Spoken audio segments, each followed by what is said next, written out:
vie dans chaque créature. Comment, alors, il suffit comment le déclencher? Comment le savoir? Évidemment, une personne commence réellement à vivre à partir du moment où elle découvre sa vraie raison de vivre. Pourquoi j'ai été créé? Vous comprenez? Alors, parce que vous comprenez que Dieu n'est pas tant intéressé à la longévité, mais Dieu est plus intéressé à l'effectivité de la vie. Attends, on peut vivre pendant 30 ans sans pour autant vivre. Sans pour autant vivre. La parole de Dieu me dit que Méthusela, dans Genèse 5, si je ne m'abuse pas, il a vécu 130 ans et il a donné naissance à Lémec et il a vécu pendant 780 ans. Méthusela, et la Bible s'arrête là. Okay. Il a vécu plus de 800 ans, mais qu'est-ce qu'il a produit, qu'est-ce qu'il a fait, qu'est-ce qu'il a impacté dans sa génération? Rien. Mais le maître a vécu pendant 33 ans et nous vivons les retombées jusqu'aujourd'hui. C'est pour dire que la gloire d'une destinée n'est pas dans la longévité, mais la gloire d'une destinée est dans l'effectivité de la vie. D'accord. Donc on n'est pas venu ici, par exemple dans des pays comme ceux-ci, juste pour manger les œufs, les steaks et puis aller dormir. On est venu pour marquer notre destinée. On est venu pour marquer ces gens. Je suis venu, je ne vis pas pour rien, je suis venu pour marquer les gens de ma génération. Et je pense que Dieu a mis en moi les talents et les dons que je dois mettre au profit de beaucoup de gens, de sorte que le jour où on va m'enterrer, que je puisse mourir vide. Et pour toute personne qui me suit, je déclare que tu ne mourras pas avant ton temps. Rassure-toi de mettre en exergue, de faire tout ce que Dieu t'a demandé de faire pendant ton séjour ici sur cette terre, de sorte que le jour où on ira t'enterrer, que tu puisses mourir vide. Il y a des choses qui sont en train de venir, il y a des inspirations de thèmes. Je souhaiterais que nous puissions... Je prie que le Seigneur puisse transformer cette interview, cette réunion en une réunion prophétique, une réunion de gloire. Il y a des choses qui sont en train de venir en moi. J'aimerais que nous puissions soutenir cette parole par... Comme vous le savez, la parole d'un serviteur de Dieu a toujours été soutenue par le livre sacré. J'aimerais que nous puissions joindre ce beau message aux références du livre sacré. Quand vous parlez de le pouvoir de changer les camps. Où est-ce que l'enfant de Dieu peut se référer dans la Bible? La parole de Dieu dit dans Luc 10, voici, dans Marc 16, Luc 10, voilà, et bien d'autres. Voici, je vous ai donné le pouvoir de marcher sur l'ennemi. Voici, je vous ai donné le pouvoir de marcher sur l'ennemi Satan, sur toute la puissance du diable, sur les serpents, sur les scorpions et sur la spique et tout ça. Vous comprenez? La parole de Dieu nous dit que nous avons reçu le nom qui est élevé au-dessus de tous les noms. Le nom de Jésus. Par ce nom, nous avons, la précédence sur l'ennemi. Vous comprenez? Alors, la parole de Dieu nous dit qu'avec Dieu, nous ferons des exploits. Et il écrasera nos ennemis. Oui, ceux qui sont avec Dieu seront la tête, ils ne seront pas la queue. Je ne pense pas que nous avons reçu une vocation pour être les derniers. Nous n'avons pas reçu, donner sa vie à Jésus n'est pas une vocation ou un appel à la pauvreté, à la précarité. Je crois à l'excellence en Jésus, je crois à la bonne vie en Jésus, je crois en cette effectivité de la vie. Je crois en cette vie glorieuse en Jésus. Alors pour ce changement de camp en fait, comment doit se comporter? Quelle attitude doit avoir l'homme de Dieu? C'est évidemment une attitude de vigilance parce que la parole de Dieu dit dans 1 Pierre 5, voilà, le diable rôde tout autour de vous comme un lion rugissant, cherchant qui dévorer. Alors voilà, le rôle d'un homme de Dieu, c'est de garder un œil, une vision prophétique, la vision de l'aigle, évidemment pour protéger et garder le peuple de Dieu, le peuple que Dieu lui a donné, parce que voilà, la distraction, on en a partout, les réseaux sociaux, et puis on a des combats partout, mais tous les combats ne sont pas à livrer, évidemment. Donc on doit avoir la capacité de savoir quels combats sont inscrits dans le cadre de notre destinée, quels combats en valent la peine. Vous voyez, David, pendant qu'il était en chemin pour combattre Goliath, il a rencontré son frère Eliab, qui lui a dit mais qu'est-ce que tu es en train de faire ici? La parole de Dieu nous dit dans 1 Samuel 17 que Eliab était très fâché. Il a dit, je connais ta malice. Mais la parole de Dieu nous dit que David s'est détourné et puis il a continué à parler à d'autres personnes. Jusqu'à ce qu'il a vu Goliath, il a combattu avec Goliath. Donc le problème aujourd'hui des hommes de Dieu, c'est que deux fois, on perd l'attention sur ce qui est important et sur ce qui n'est pas important. Donc les gens, au lieu de combattre Goliath, ils passent le temps à combattre les Eliab. Alors qu'il y a Goliath qui les attend quelque part. Donc finalement, les Goliaths sont libres alors que les Eliab sont... Réalité que nous sommes en train de vivre aujourd'hui avec les hommes des dieux et consorts et tout, les gens, le monde, je peux me permettre de le dire comme ça, le monde est en train de dire que l'Église aujourd'hui est en train d'amener les gens vers beaucoup de autre chose, les péchés qu'on sort. Quelle est votre lecture par rapport à l'Église d'aujourd'hui? Je dirais que l'Église d'aujourd'hui est en bonne santé, du moins l'Église que Jésus-Christ bâtit. L'Église est vraiment en bonne santé. Wow. C'est sûr que ça va étonner beaucoup de gens. Oui, je suis étonné moi aussi. Non seulement elle est en bonne santé, et l'Église est entre les bonnes mains. Parce que la parole de Dieu nous dit dans Matthieu 16, je bâtirai mon Église. Entre les bonnes mains. Oui, je bâtirai mon Église et les portes du séjour de l'enfer ne prévaudront point contre elle. Ni la pandémie, le corona, ni la présidence, un gouvernement n'a pas de pouvoir, voilà, de mettre fin à cette activité ou à cette Église que le Seigneur Jésus-Christ bâtit. Alors du coup, je dois nuancer entre l'Église que Jésus-Christ bâtit et l'Église institutionnelle. Alors là, je pense que vous parlez de l'Église institutionnelle. Moi, je parle de l'Église que Jésus-Christ bâtit est entre les bonnes mains, entre les mains de Jésus lui-même, et elle est en bonne santé. Donc je n'ai pas peur pour l'Église. Et voilà des termes que les gens utilisent à tort et à travers pour dire que l'Église est malade. Bon, vous voyez, ce sont des infiltrations sataniques. On doit faire attention à ça. Alors, on doit être vraiment des gardiens de l'Évangile dans ce temps de la fin. Être comme ces chrétiens de béret pour vérifier et voir vraiment ce que la parole de Dieu nous dit à la lumière des Écritures. L'Église que Jésus-Christ bâtit est en bonne santé. Non seulement elle est en bonne santé, elle a de l'avenir et elle est entre les bonnes mains. Et alors, votre lecture par rapport à l'Église, l'institution? Bon, évidemment, l'Église institutionnelle est ce qu'elle est parce que, voilà, la parole de Dieu nous dit que nous sommes réellement dans le temps de la fin. Non pas parce que nous le disons, parce que le Seigneur, le Maître lui-même a dit que, voilà, l'Église institutionnelle, voilà, a un temps. Vous comprenez, de la même manière que l'Église que Jésus-Christ bâtit a un temps. C'est pas une entité qui est éternelle. Voilà, c'est une entité qui a un temps depuis la mort du Seigneur Jésus-Christ. Il y a un temps fixé où le Seigneur se prépare. Je pense que le Seigneur est avec toutes ses troupes. Maintenant, ils sont déjà prêts pour sortir avec sa cohorte, pour venir prendre l'Église qui est son épouse. Alors, l'Église institutionnelle, il se passe toutes sortes de choses. Oui, l'apôtre Paul l'a dit à Timothée, c'est pas quelque chose voilà, qui doit vraiment nous étonner, du moins pour ceux qui étudient la parole de Dieu. Déjà, le Maître lui-même dans Matthieu 24, il a dit que voilà, l'iniquité sera tellement accrue et l'amour d'un grand nombre va se refroidir. Donc, il dit que l'iniquité sera accrue. Donc, pourquoi est-ce qu'on va s'étonner qu'il y ait des dégâts, des catastrophes à l'Église? Ce n'est que l'accomplissement de l'Écriture. Alors, pour ceux qui lisent, ils doivent dire Alléluia, Maranatha, Hosanna.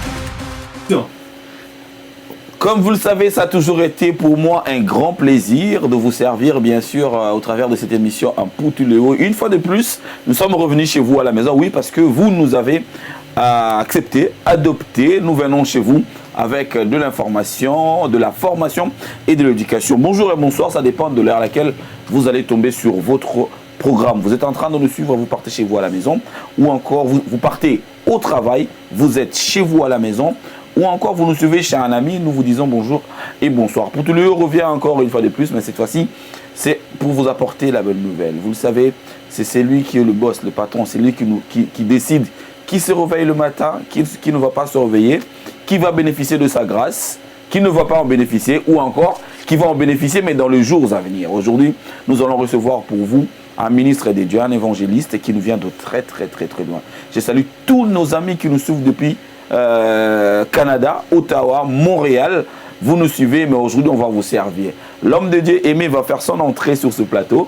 C'est avec lui qu'on va parler de la part de notre patron. Moi, je l'appelle comme ça. C'est bien ça. Parce que c'est lui qui décide. Bonjour, Papa Popo. Bonjour, bienvenue sur Paris. Je vais bien, merci. Merci. On va saluer les gens qui nous suivent depuis Ottawa. Nous vous saluons dans le nom puissant, glorieux de Jésus. Je pense qu'on va passer un temps très agréable ensemble. Je le souhaite aussi. On va s'asseoir, je vous permets. Merci. Alors, ça a été le voyage. Ça a été par la grâce de Dieu. Ça continue d'être bien jusque-là? Si, ça continue d'être bien. Le Seigneur est sur son trône et puis nous disons que la saison est bonne. D'accord. La saison est bonne. On a déjà annoncé la couleur. Comme je l'ai dit, vous nous revenez du Canada, Ottawa. Tout à fait. Là où vous dirigez une très grande église. Tout à fait.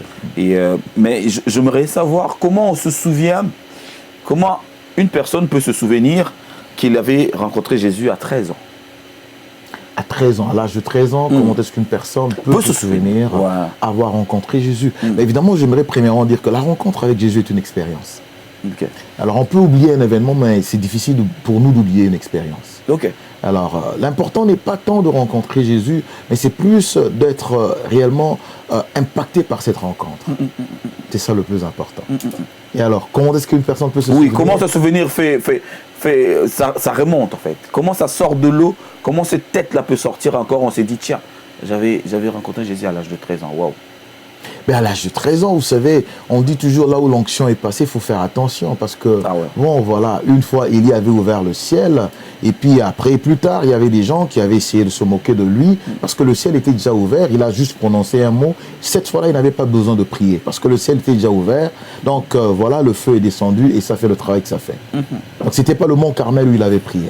Donc, c'est pour dire que là où l'onction est passée, il faut toujours faire attention. Donc, même à 13 ans, quand j'ai eu une visitation de la part du Seigneur, évidemment, on se dit que Dieu est là. À 13 ans, c'est l'adolescence.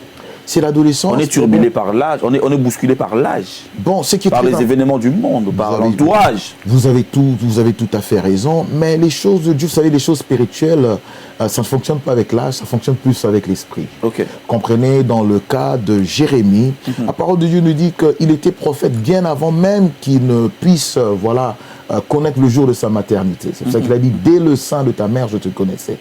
Donc, on se demande, est-ce qu'il est devenu prophète ou il est né prophète? D'accord. C'est ça la question. Okay. Donc, déjà à l'âge de 13 ans, le Seigneur me connaissait dès le ventre de ma mère. Ça, on le sait. Nul n'ignore cette réalité parce que c'est lui qui décide. Tout à fait. Alors, où est-ce que vous l'avez croisé? Dans quelle église? Parce que je peux me permettre de dire qu'on sort toujours, la majorité des gens, bien sûr, à Kinshasa, nous sortons toujours des familles chrétiennes. Tout à fait. Mais quand on croise Jésus, c'est pas souvent à la maison. Peut-être qu'on l'a croisé chez un frère, à l'église. Où est-ce que vous l'avez croisé? Tout à fait. C'est très intéressant comme question parce que, voilà, déjà dans les années 86, c'était l'effervescence des mouvements charismatiques en ce moment-là, où les gens, bon, au sein même de l'église catholique, où beaucoup de gens connaissent le Seigneur, évidemment, alors les gens avaient plus soif de la parole de Dieu.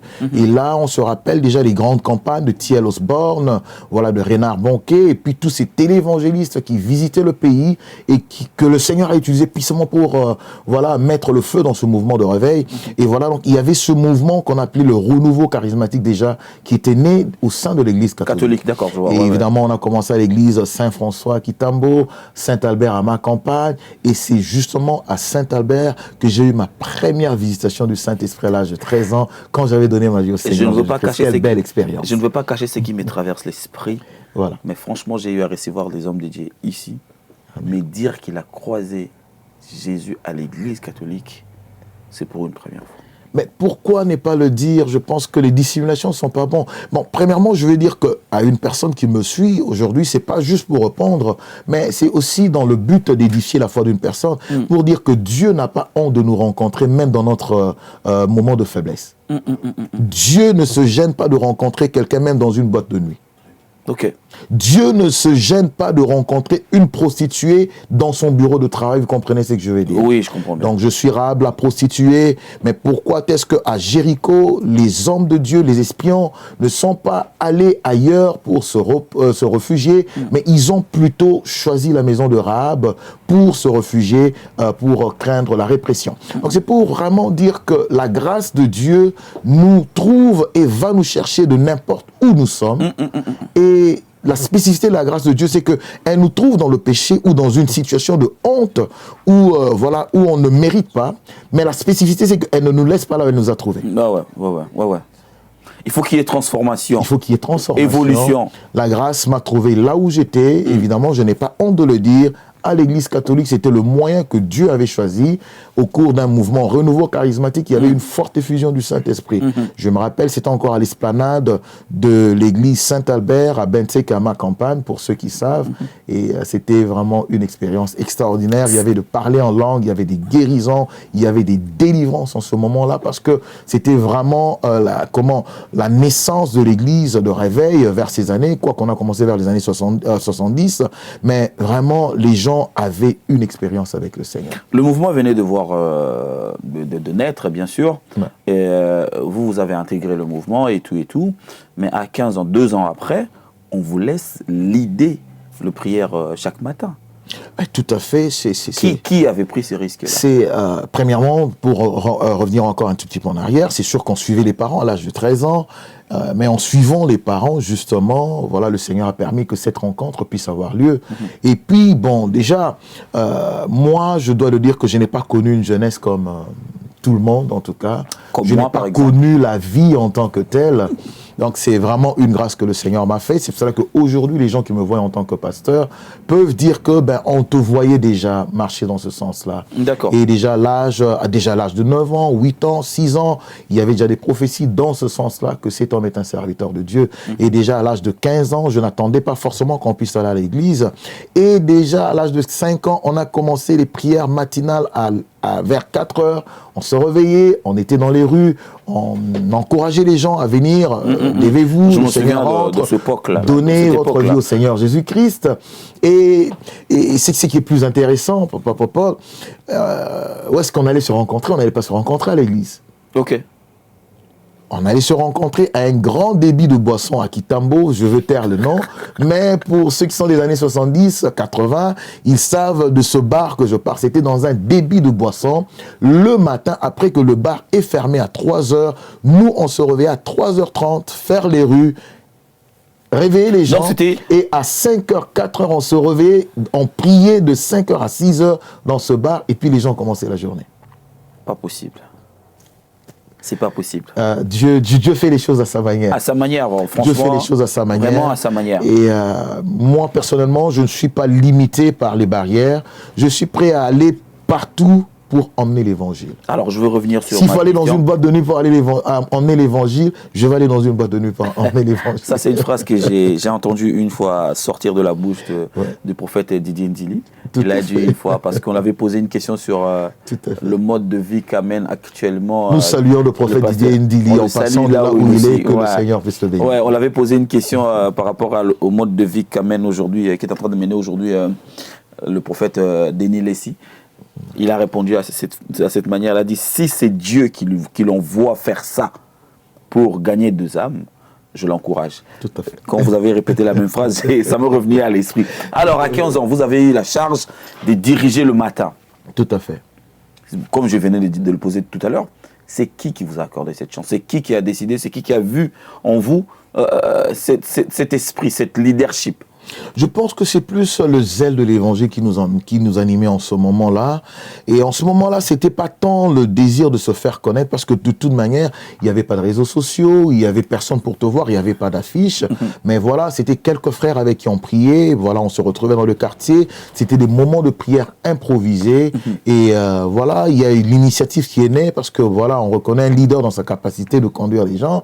Et là, l'initiative est née. Bon, là, mais dans le quartier, est-ce qu'on peut trouver un endroit de rassemblement? On a dit, mais parce que dans le quartier, les gens se rassemblaient dans un débit de bière. On a dit, mais pourquoi pas on pense que le Seigneur peut utiliser le débit de bière ou le débit de boisson, justement, pour que nous puissions aller faire l'œuvre de Dieu. Rappelez-vous qu'à Pergame, le Seigneur a dit, c'est là que se trouve voilà, le trône de Satan. Mais là même, le Seigneur s'est choisi les gens. Il y a quelqu'un qui sera édifié aujourd'hui, je le sens.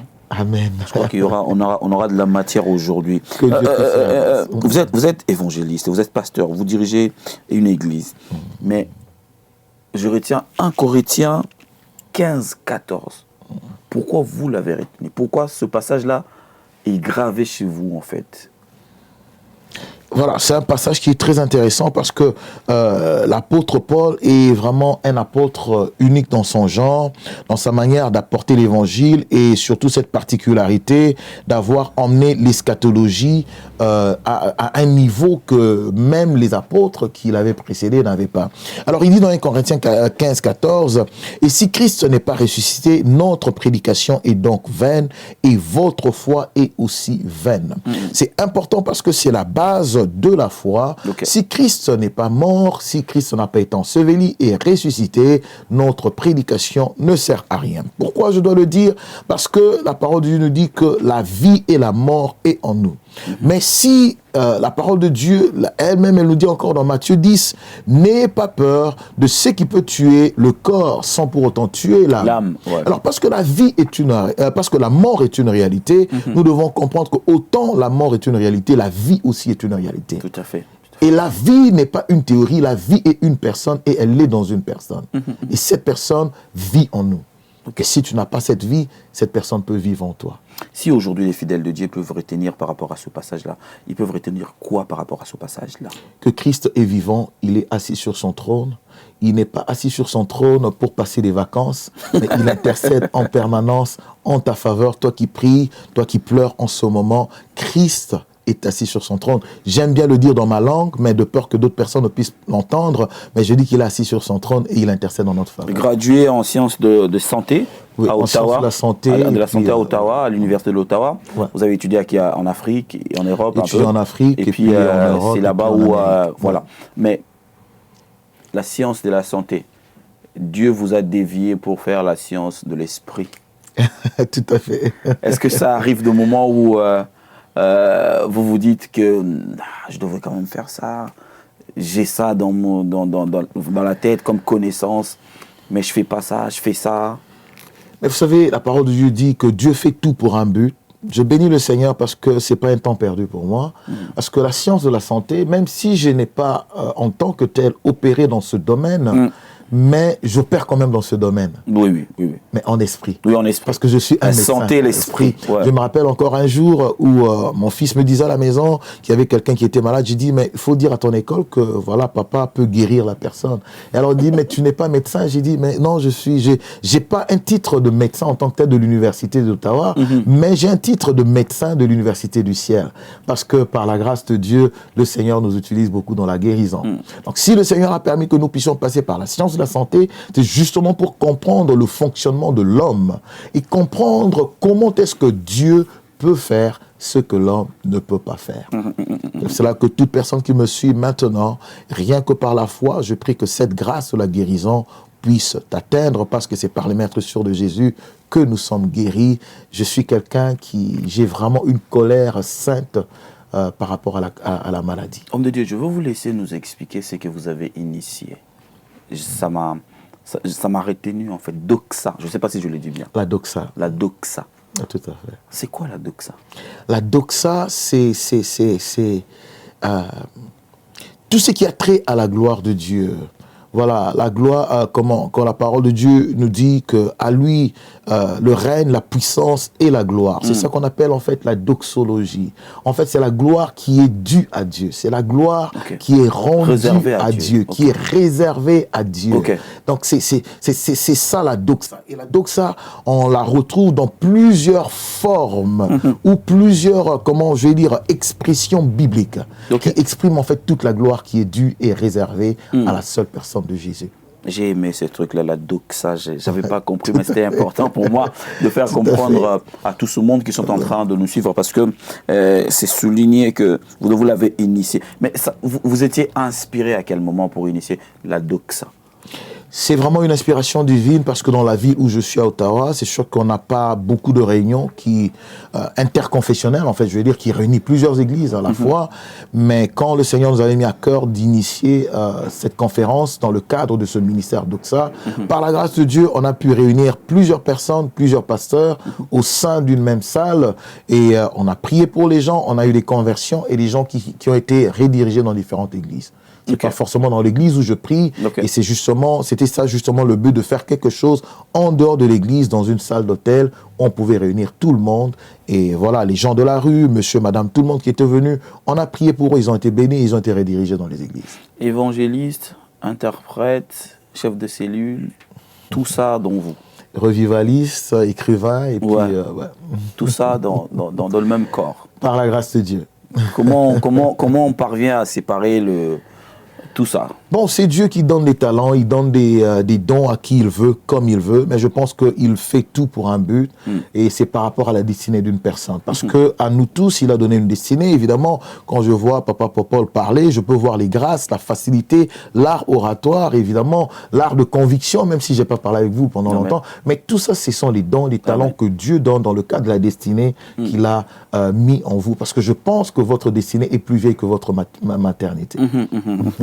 Aujourd'hui, il s'est dit que après beaucoup de réalités que nous sommes en train de vivre aujourd'hui avec les hommes des dieux et consorts et tout, les gens, le monde, je peux me permettre de le dire comme ça, le monde est en train de dire que l'Église aujourd'hui est en train d'amener les gens vers beaucoup de choses, les péchés et consorts. Quelle est votre lecture par rapport à l'Église d'aujourd'hui?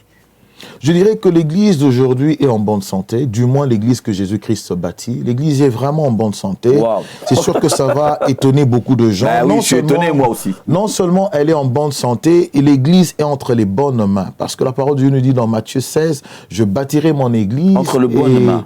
Oui, je bâtirai mon Église et les portes du séjour de l'enfer ne prévaudront point contre elle. Ni la pandémie, le corona, ni la présidence, un gouvernement n'a pas de pouvoir, voilà, de mettre fin à cette activité ou à cette Église que le Seigneur Jésus-Christ bâtit. Alors du coup, je dois nuancer entre l'Église que Jésus-Christ bâtit et l'Église institutionnelle.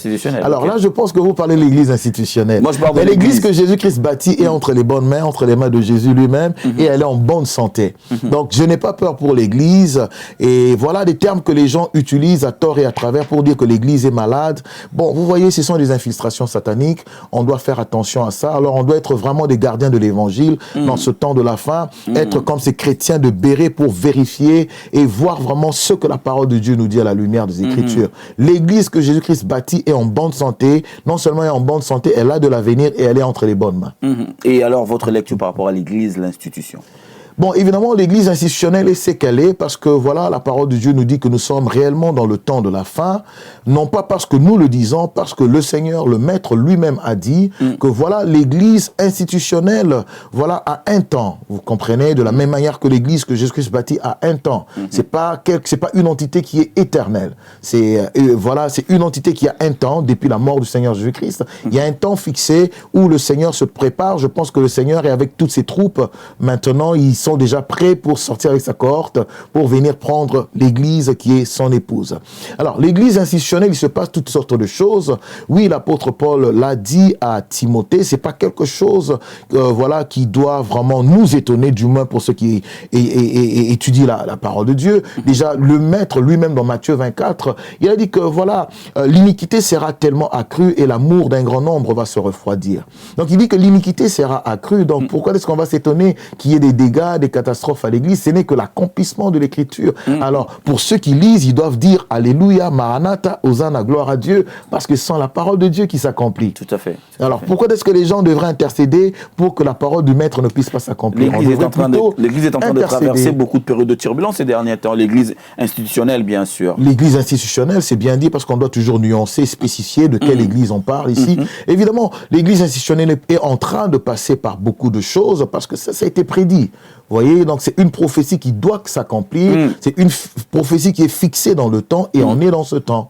Et on dit gloire à Dieu que la prophétie et pendant cette période de turbulence-là, quelle doit être la position de l'homme de Dieu? La position de l'homme de Dieu, c'est être justement ce garant de l'autel, être ce défenseur de l'évangile, être cet ambassadeur de Christ, ce représentant de Christ, parce que la parole de Dieu nous dit que nous sommes des ambassadeurs de Christ. Donc c'est ça notre rôle. Nous devons veiller à la saine doctrine. Nous devons travailler justement à non seulement préparer les vierges que le Seigneur vient prendre, ces vierges qui doivent être, voilà, non seulement vierges, mais qui doivent être sages et qui doivent avoir l'huile dans leur lampe.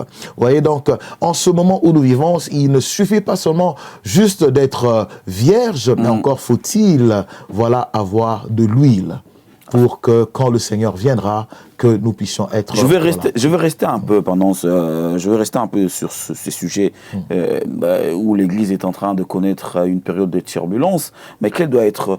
Je pense que c'est quelque chose qui est vraiment d'actualité. Je bénis le Seigneur pour cette improvisation et ça me dérange pas d'improviser dans n'importe quel sens. Il n'y a pas de souci. Sentez-vous libre. Voilà. Alors, vous pouvez encore reposer la question. Voilà. Pendant cette période que l'Église est en train de connaître, des périodes de turbulence, l'Église institutionnelle, je me permets de nuancer parce que c'est très important.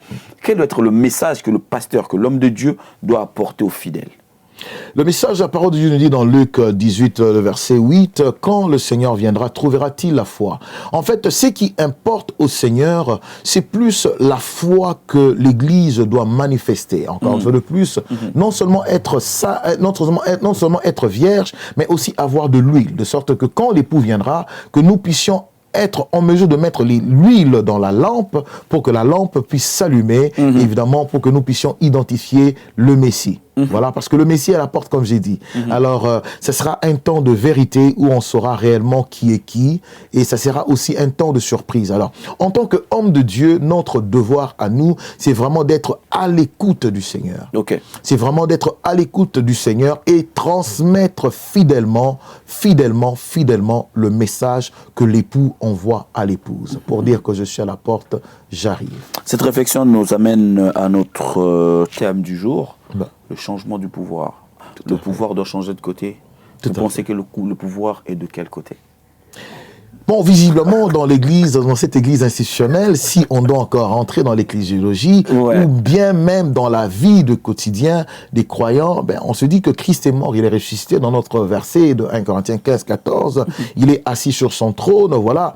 Nous avons reçu cette vie pleinement en Christ, mais on dirait que nous ne vivons pas pleinement cette vie en Christ dans le quotidien de notre vie. Alors, il est plus important que vraiment nous puissions assister à ce changement de pouvoir qui doit quitter le monde des ténèbres pour que, voilà, le chrétien puisse exercer ce qu'on appelle l'autorité du croyant. Alors, ça passe par un processus de transformation de la pensée. Vous savez, Dieu a délivré son peuple de l'Égypte, mais une chose que Dieu n'a pas pu faire, c'est d'enlever l'Égypte de la pensée de ces gens. Alors, donc, on doit passer par un processus de transformation. Et c'est ça que l'apôtre Paul dira dans Romains 12, le verset 2, « Soyez plutôt contentez-vous par le renouvellement de votre intelligence. » J'aimerais vous dire que l'intelligence, c'est la mentalité, la base de la mentalité. Et déjà, quand on a une mauvaise mentalité, je dirais qu'une mauvaise mentalité est plus nocive qu'une armée de démons. Ça c'est vrai. Donc le changement de camp, ça passe d'abord par une mentalité. Le combat spirituel est d'abord une mentalité. Parce que nous sommes soldats de Christ, nous sommes enrôlés dans l'armée du Seigneur. Et l'armée a des spécifications. L'armée, l'armée ne s'occupe pas juste de défendre un territoire, mais l'armée a aussi pour mission d'expandre, de l'expansion. Et ça qu'on parle de l'expansion du royaume des cieux. Les âmes qui doivent être gagnées à Christ. Vous comprenez? Alors, ça prend l'autorité, ça prend la puissance. Donc, la capacité de faire, la capacité de faire faire et la capacité de refuser. De refuser. Maintenant, pour avoir cette capacité, il doit y avoir changement de pouvoir. La capacité de faire, la capacité de faire faire, et la capacité de refuser. La capacité de faire. Donc la capacité de faire, évidemment, le faire, ce n'est pas seulement au niveau spirituel. Oui, mais l'Église, aujourd'hui, nous devons aussi être en mesure de pourvoir aux besoins des gens. Ok, l'Église doit faire. Oui, l'Église doit être en mesure de faire. D'accord, ok. Oui, aujourd'hui, le gouvernement nous impose des choses, mais c'est justement parce qu'il n'y a pas ce pouvoir économique aussi pour se lever et dire non. Et l'Église doit faire. Parce que rappelez-vous qu'il n'y a pas d'autonomie, comment je vais dire, politique ou d'autonomie en tant que telle à l'étape étatique s'il n'y a pas d'autonomie au niveau économique. Ok, ok. Donc quand on est libre, on a le pouvoir économique, on a aussi le pouvoir de décision. Des décisions, clair. C'est clair. Alors, on ne veut pas aujourd'hui montrer aux gens une image minable de l'Église, comme l'Église étant juste sur un point où on demande.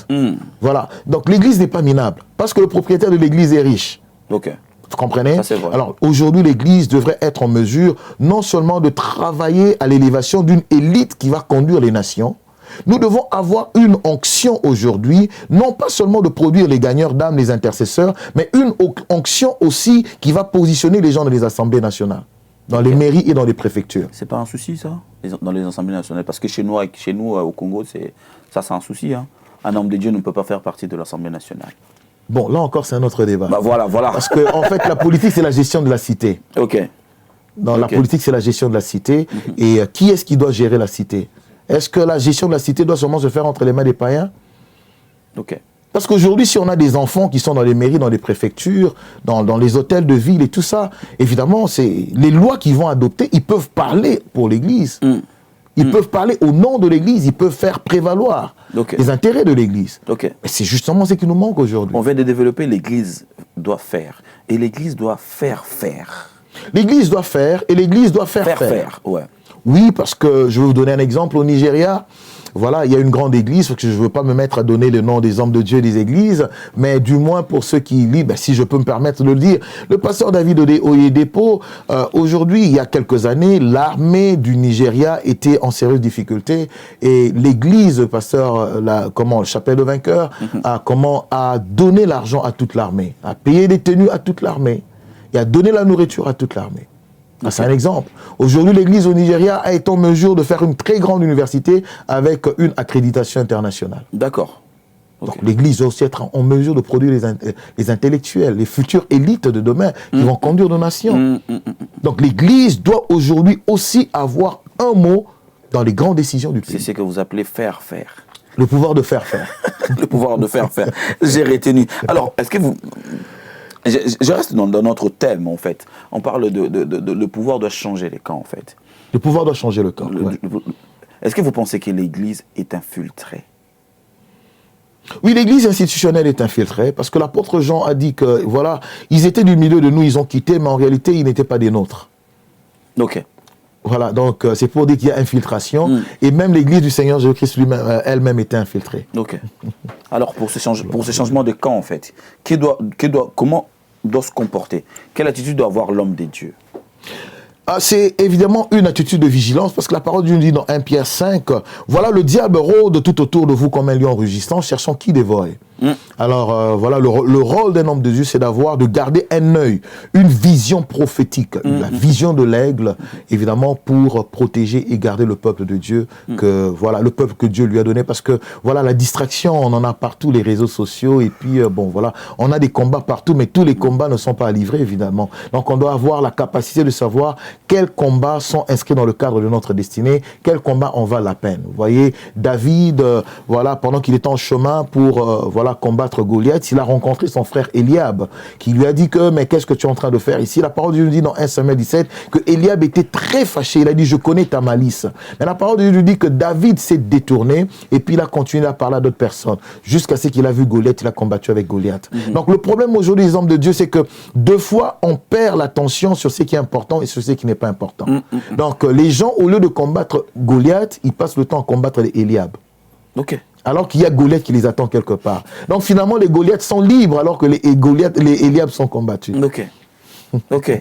Et je parle de ça souvent dans les batailles de la destinée. Donc les batailles invisibles, les batailles de la destinée. Vous savez, le diable peut te laisser aller à l'église pendant 10 ans, 15 ans, 30 ans, il s'en fout. En autant que tu n'arrives pas à découvrir ta destinée. Mais quand vient le temps de découvrir ce qui est inscrit dans le cadre de ta destinée, c'est ça le vrai combat de ta vie. Comment on découvre sa destinée? Ça m'a donné envie de poser juste cette question-là. C'est pas dans notre thème, mais je veux aider quelqu'un qui est à la maison, qui est en train de nous suivre. La parole de Dieu nous dit que David a servi dans Acte 13 au dessein de Dieu et il a marqué sa génération. Donc il est possible de vivre sur cette terre et de marquer sa génération sans avoir connu Jésus. Parce qu'on peut marquer une génération de manière positive ou de manière négative. Tout à fait. Vous comprenez? Il y a des gens comme Hitler qui ont marqué leur génération de manière négative, vous conviendrez avec moi. Et la parole de Dieu, en ce qui concerne David, il a vécu dans son temps, il a servi au dessein de Dieu. Comment connaître sa destinée? La destinée n'est rien d'autre que le programme divin que Dieu a mis en nous. C'est un programme divin que Dieu a mis dans chaque créature. Comment le déclencher? Comment le savoir? Évidemment, une personne commence réellement à vivre à partir du moment où elle découvre sa vraie raison de vivre. Pourquoi j'ai été créé? Vous comprenez? Alors, parce que vous comprenez que Dieu n'est pas tant intéressé à la longévité, mais Dieu est plus intéressé à l'effectivité de la vie. On peut vivre pendant 30 ans sans pour autant vivre. Sans pour autant vivre. La parole de Dieu me dit que Méthussélah, dans Genèse 5, si je ne m'abuse pas, il a vécu 130 ans et il a donné naissance à Lémec et il a vécu pendant 780 ans. Méthussélah, et la Bible s'arrête là. Il a vécu plus de 800 ans, mais qu'est-ce qu'il a produit, qu'est-ce qu'il a fait, qu'est-ce qu'il a impacté dans sa génération? Rien. Mais le maître a vécu pendant 33 ans et nous vivons les retombées jusqu'aujourd'hui. C'est pour dire que la gloire d'une destinée n'est pas dans la longévité. Mais la gloire d'une destinée est dans l'effectivité de la vie. D'accord. Donc, on n'est pas venu ici, par exemple, dans des pays comme ceux-ci, juste pour manger les œufs, les steaks et puis aller dormir. On est venu pour marquer notre destinée. On est venu pour marquer ces gens. Je suis venu, je ne vis pas pour rien. Je suis venu pour marquer les gens de ma génération. Et je pense que Dieu a mis en moi les talents et les dons que je dois mettre au profit de beaucoup de gens, de sorte que le jour où on va m'enterrer, que je puisse mourir vide. Et pour toute personne qui me suit, je déclare que tu ne mourras pas avant ton temps. Rassure-toi de mettre en exergue, de faire tout ce que Dieu t'a demandé de faire pendant ton séjour ici sur cette terre, de sorte que le jour où on ira t'enterrer, que tu puisses mourir vide.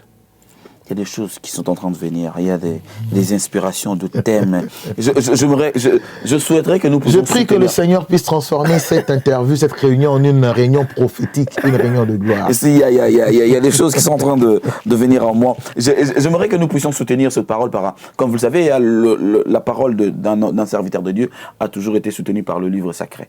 J'aimerais que nous puissions joindre ce beau message aux références du livre sacré. Quand vous parlez de le pouvoir de changer les camps. Ouais. Où est-ce que l'enfant de Dieu peut se référer dans la Bible?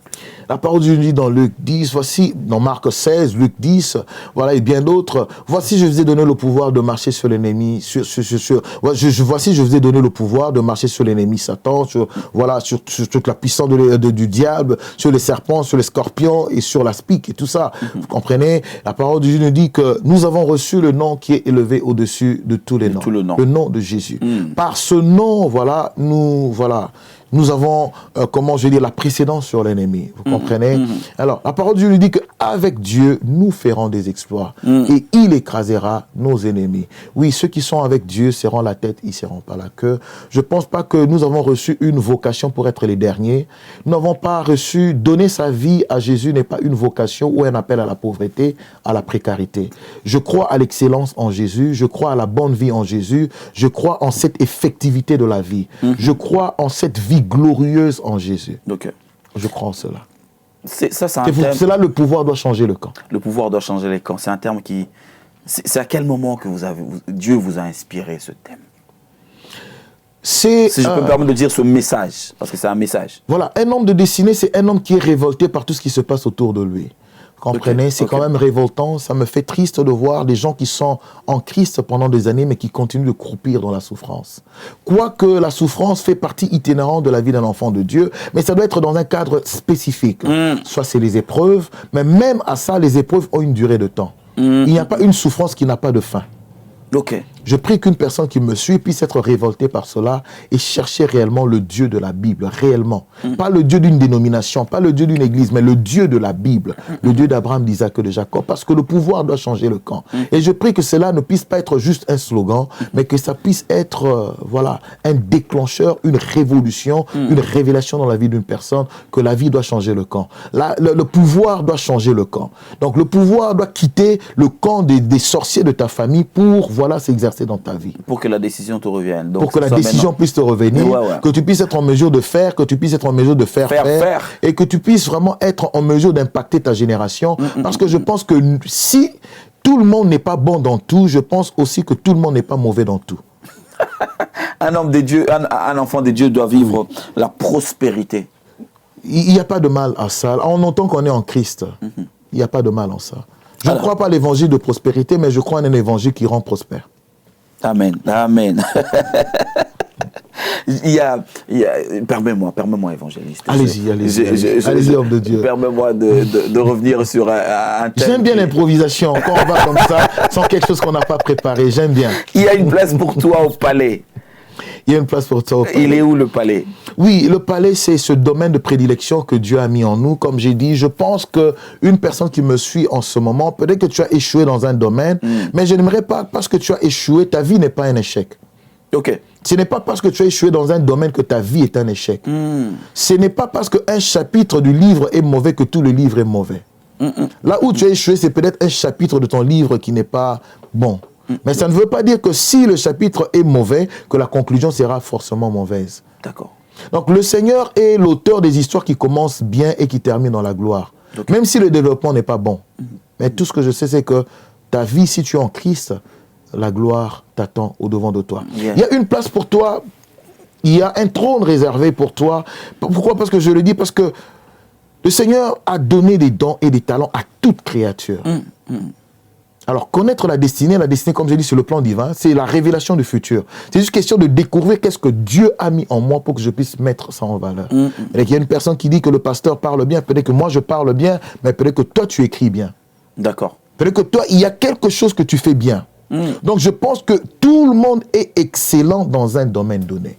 Je parle à une femme qui a été dénigrée, qui a été insultée, rabaissée, qui a été mise au sol. Une personne qui me suit en ce moment dit qu'il y a de l'espoir en Jésus. Il y a quelque chose en toi que tu dois découvrir qui va te mettre en valeur. Il y a une place pour toi. Je le crois. C'est pour ça que j'ai dit, il y a une place pour toi au palais. Il y a une place pour toi dans la cour des grands.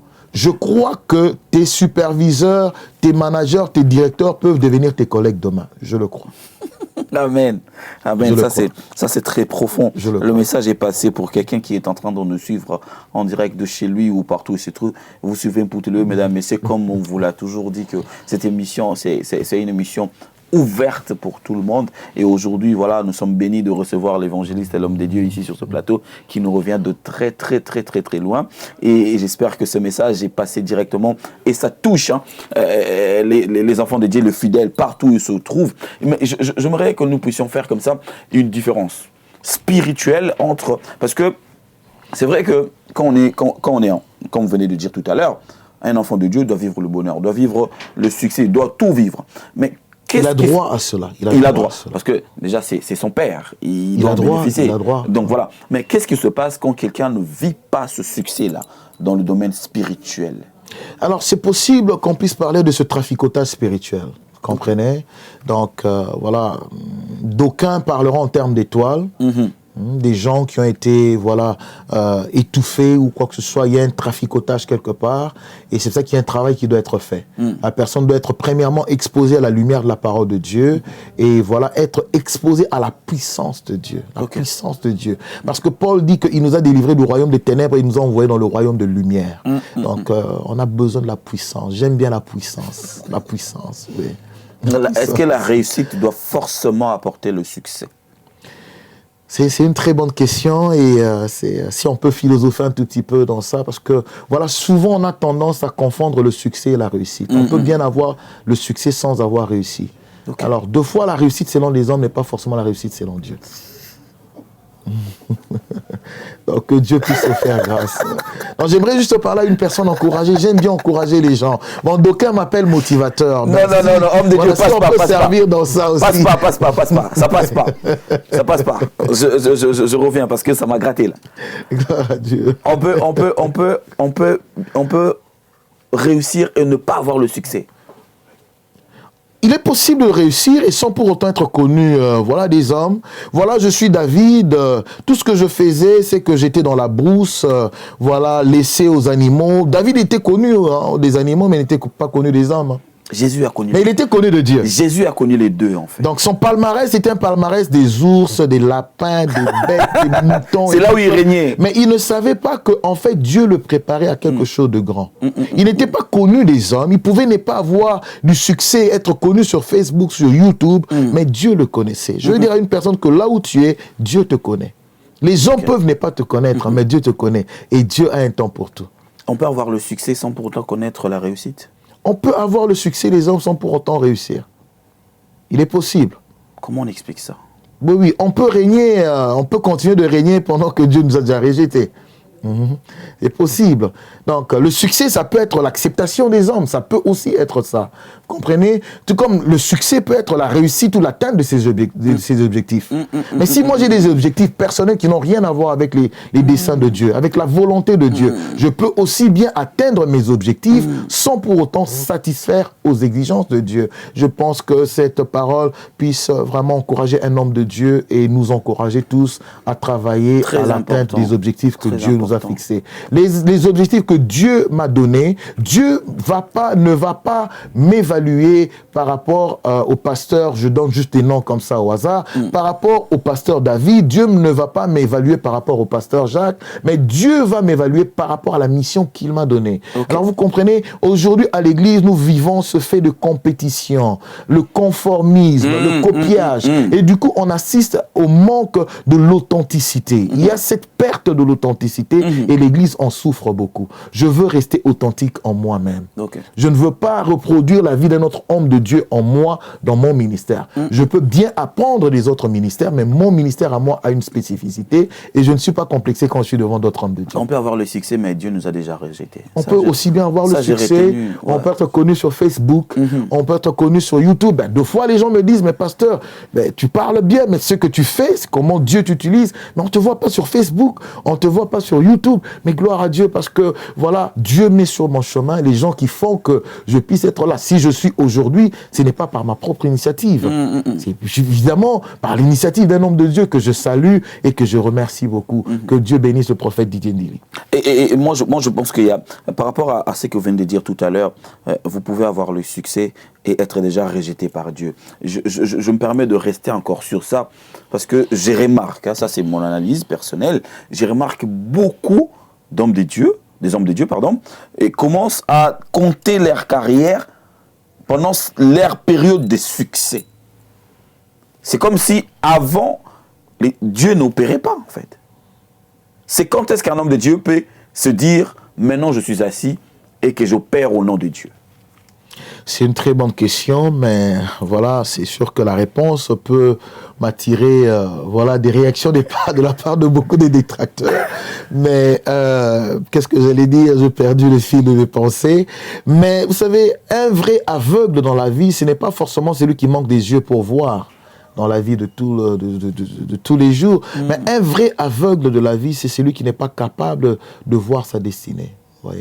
C'est le vrai aveugle de la vie. Et voilà, la vie commence réellement à partir du moment où on commence à travailler sur la mission que Dieu nous a donnée sur cette terre. Alors moi, la question que je vais te poser, ton ministère commence à partir du moment où tu commences à travailler pour la mission pour laquelle Dieu t'a donné sur cette terre.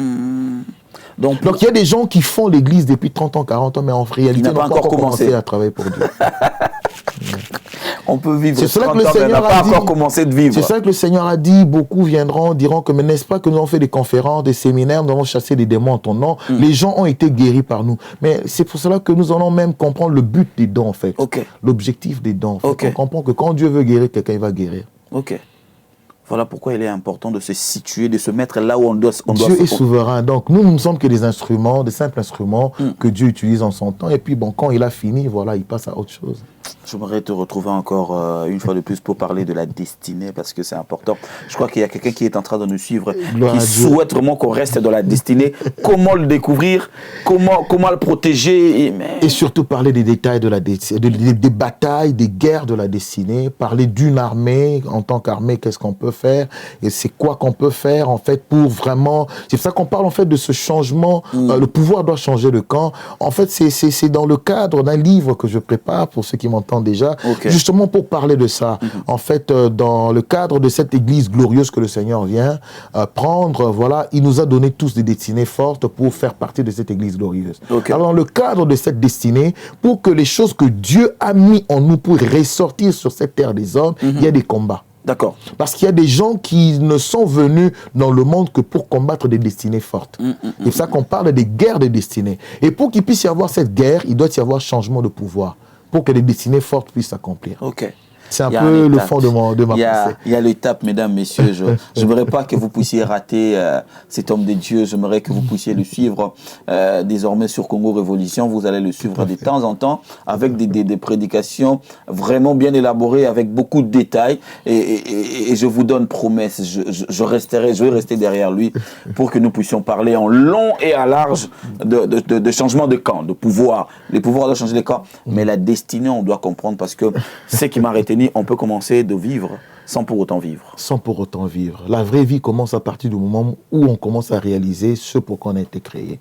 C'est pour cela que vous allez voir, voilà, il y a un grand penseur, Miles Monroe, qui a dit que l'endroit où on retrouve le plus de talent, le plus de projets, c'est le cimetière.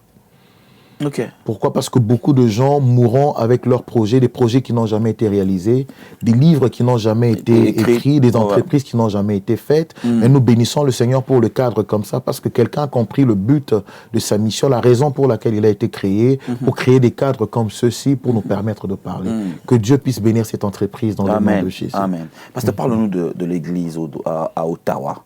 Votre église, ça se trouve où?